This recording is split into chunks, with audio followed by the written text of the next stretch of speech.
ஊர்தோறும் மேடை போட்டு கொடியேற்றி கொள்கை பேசி டீக்கடை தோறும் விவாதம் நடத்தி அரசியல் வளர்த்தது திமுக. இன்றோ இன்ஃபுளுசர் வைத்து இன்ஸ்டாவில் ரீல்ஸ் போட்டு எக்ஸலத்தில் ட்வீட் போட்டு ஆன்லைனில் விசிலியல் வளர்க்கிறது தாவேகா. பறவை இறகு பொருத்தினால் பறக்குமா பிளாஸ்டிக் பட்சி? இது செத்து கரை ஒருங்கிய சுறா, உயர பறக்காத குருவி, குறைக்க மட்டுமே தெரிந்த பைரவா, கொடநாட்டில் கால் கடுக்க கை கட்டி நின்ற தலைவா. இன்று உனக்கு வந்ததே இப்படி ஒரு வாழ்வா? அவருக்கு மக்களை நேரில் சந்திக்க அச்சம், அக்ரோபோபியா. அதனால் உருவானதுதான் ரூட் மாஃபியா.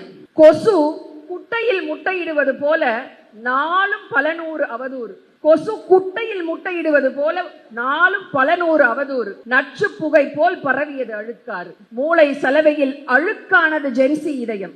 மூளை சலவையில் அழுக்கானது ஜென்சி இதயம். ஆனால் சோசியல் மீடியாவில் ஜோம்பிகளின் உதயம். ஆச்சரியக்குறி என்றால் ஆனந்தம் விரியும், கேள்விக்குறி என்றால் அறிவு வளரும், இந்த குறி என்றால் தமிழகமே அலரும். புருஷனை விட இவரைத்தான் பிடிக்கும் என்று தெரிக்க விடும் ரசிக சிகாமணிகளையும், வேணும்னா அண்ணனுக்கு பொண்டாட்டியா கூட இருப்போம் என்று பதைக்க விடும் பின்வன் நவீனத்துவ தங்கைகளையும் உருவாக்கியதுதான் தருதலை கழகத்தின் சாதனை. தமிழ்நாட்டின் தலையிலா வந்து விடிய வேண்டும் இந்த சோதனை? வாயே திறப்பதில்லை அதிகாரிகள் ஆலோசனை கூட்டத்தில். மீடியாவை கண்டால் மோடியை மிஞ்சுவார் தலை தெருக்க ஓடும் ஓட்டத்தில். மேடை தோறும் குறைத்தாய் திமுகவை அரசியல் எதிரி என. இன்று கழகம்தான் உன் மைனாரிட்டி அரசுக்கு தோழமை கட்சிகளை விட்டுக் கொடுத்தது, மெஜாரிட்டிக்கு முட்டுக் கொடுத்தது. ஆண்டு பார் 6 மாதம் என பிச்சையிட்டது.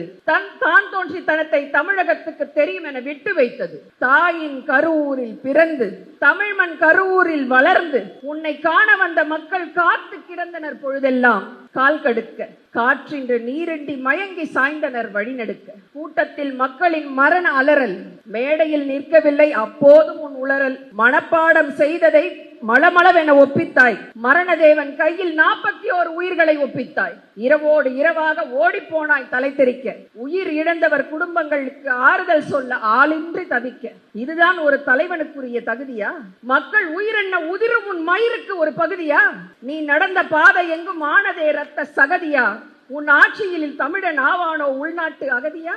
மைனாரிட்டி அரசுக்கு பலம் சேர்க்க நடப்பது குதிரை பேரம். நீயோ இங்கு ரேஸ்கோர்ஸ் மைதானத்தையே பேசுகிறாய் பேரம். இதுவா தூய ஆட்சியின் மாற்றம்? இது தாங்க முடியாத துர்நாற்றம். சிவப்பும் நீலமும் சுழன்றெடுத்த தேர்தல் மழையில் தொப்பலாய் நனைந்து சாயம் போனதா? உயர்த்தி பிடித்த உங்கள் கரங்கள் விசில் கயிற்றில் சிக்கி காயமானதா? ரூட் மாஃபியா ராங் ரூட்டில் போனதை கண்டு கொண்டோம் காலம் கடந்து. பயத்தோடு நதியை படகின்றி கடக்க முடியுமோ நடந்து? விடலைகள் சிக்கின வெர்ச்சுவல் வாரியர்ஸ் விரித்த வலையில் ஒற்றை வீணையின் நாதம் மேலெழுமோ 1000 விசில் ஒழியில்.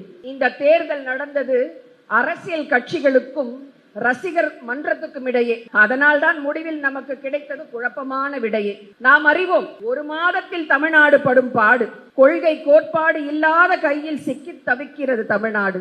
நாம் தேர்தல் களத்தில் இமாலய வெற்றியையும் கண்டோம், 2 இடம் என்கின்ற வீழ்ச்சியையும் கடந்தோம். பேச்சாலும் செயலாலும் நம் கலைஞர் வல்லினம். தளபதியோ யார் மனதையும் புண்படுத்தாத மெல்லினம். ஒருபோதும் இங்கு வளர விட மாட்டார் காவி செங்கி எனும் கலப்பினம்.